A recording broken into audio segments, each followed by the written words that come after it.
Dayland South Metro Rail Station to Homestead. You see it called Managed lanes. I realize that.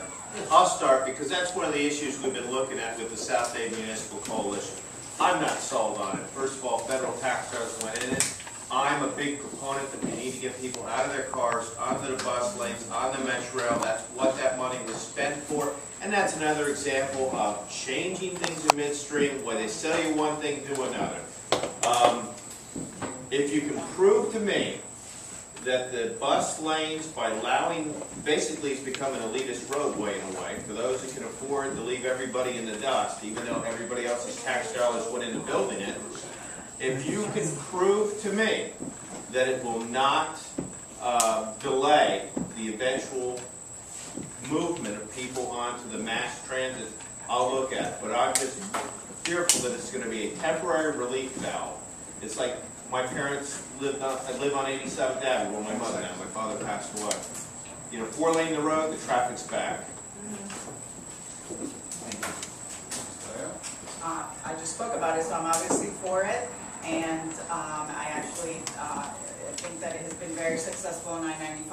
I think it would be very successful on US 1, and I, for one, have used it or use it, and I know many people who use it are very happy about it, and I think that we need to be realistic about the number of people that are using the busway. We're not doing away with the busway. I don't think we should do away with the busway. This is just an addition to relieve the congestion in US 1.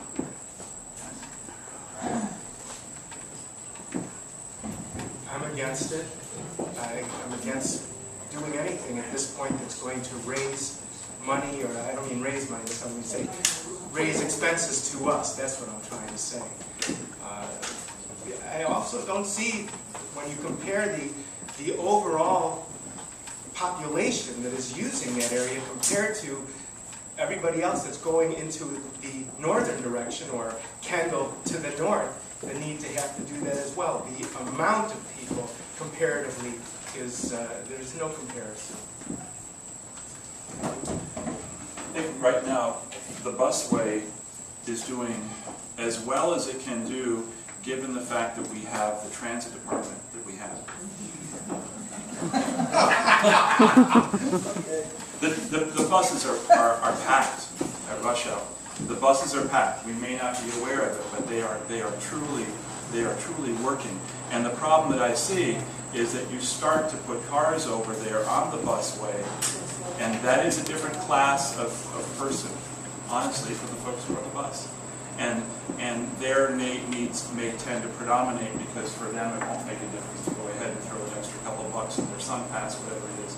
You know, you could not even look at the side of the road. Sharika and I were talking about this the other day.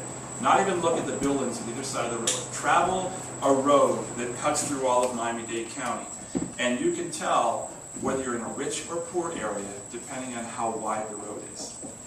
Okay? Wealthy folks have the power to keep that road narrow. Poor folks don't. We have in the busway a situation where there's a pretty big amenity in this county that's serving populations that deserve it, and I wouldn't want to compromise it in favor of Lexus plans.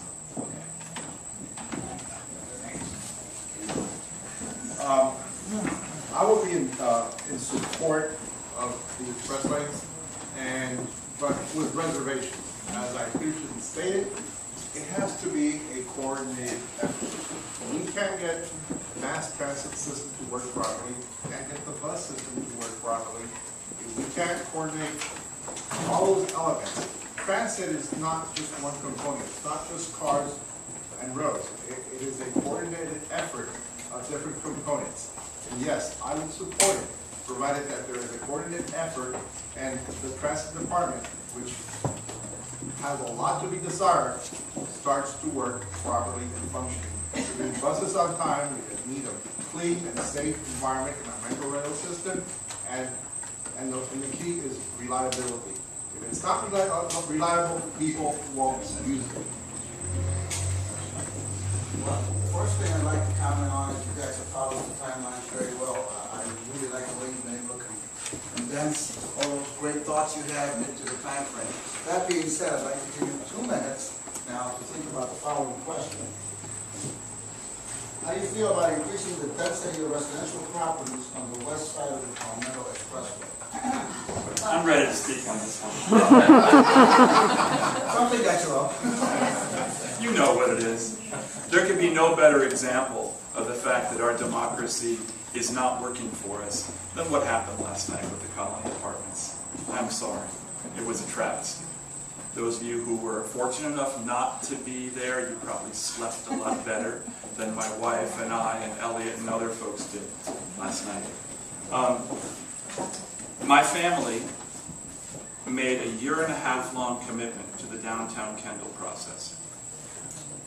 And so did Mary Williams' family, and so did Karen Collins' family, and other folks here in this Kenneth Blue.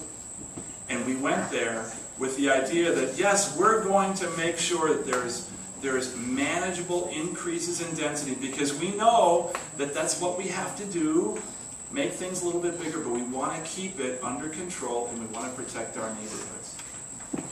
Well, I feel betrayed by the county, because last night the Colony Apartments were permitted to put an 8-story building in the middle, shoehorned in just the kind of the lousiest fashion. Shoehorned in the middle of buildings that really should have been taken down. They should have been built up, bit by bit, and replace those old buildings with a project that makes sense, not just stick this thing in the middle. But they were there planning changes to the building right there when the meeting was about to be adjourned. It's just a crummy way to build a city. It's a crummy way to build a city. And we were betrayed. Now, I'm not surprised. We're used to it. It's been happening for a while.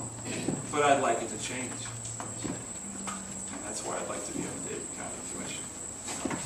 You densify, here's the kind of thing that happened in downtown Kendall. Developers who were there said, well, this is supposed to look like Chicago, right? And they said, no, please, no. You double the density if you go from 1-story to 2-story, don't you? I mean, that's pretty simple math. You triple the density if you go to 3 stories. They've learned, I have to just say this, the developers have learned the game. Okay, we're not supposed to build way out there at the edge, so we're going to build 40-story buildings at Dayland, which is what they wanted to do. Forget that. Come on, get real.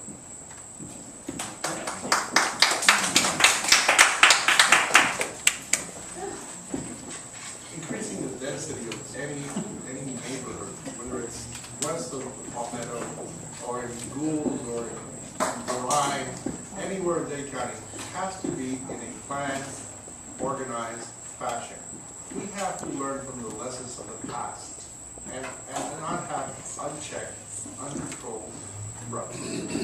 So, then again, Albert, I'm sure you were there, you worked that process, and you felt the pain last night. But the county commission has a responsibility of making sure that our growth, we cannot at the same time deprive the economic prosperity of our community. There is a natural growth that we understand that, but it has to be planned, and it has to be in an organized fashion, and with proper leadership. I think that is very, very foreseeable to be a naturality in the Miami-Dade County Commission, because it has not as of now. All right. We've gone through these issues too, and this was a huge reason why we incorporated, because we wanted to take control of our zoning. And by the way, that was a zoning issue and not something that Amendment 4 would have allowed you to vote on. With that in mind, moving forward, we did a charrette process, and I guess my daughter probably stuck out a little bit. One of my favorite pictures from all the time I've spent in office was when we did our first charrette of several I've participated in over the years in the Frangio Triangle US 1 area. That's an area of 331 acres that includes that US 1 island where AutoNations is, any of you that have driven through there. It's a real jewel. It has some great potential, and it will live up to its potential once we get the water and sewer project in there that we have fought so hard to get. I took some, this is one of the things about transparency and meeting.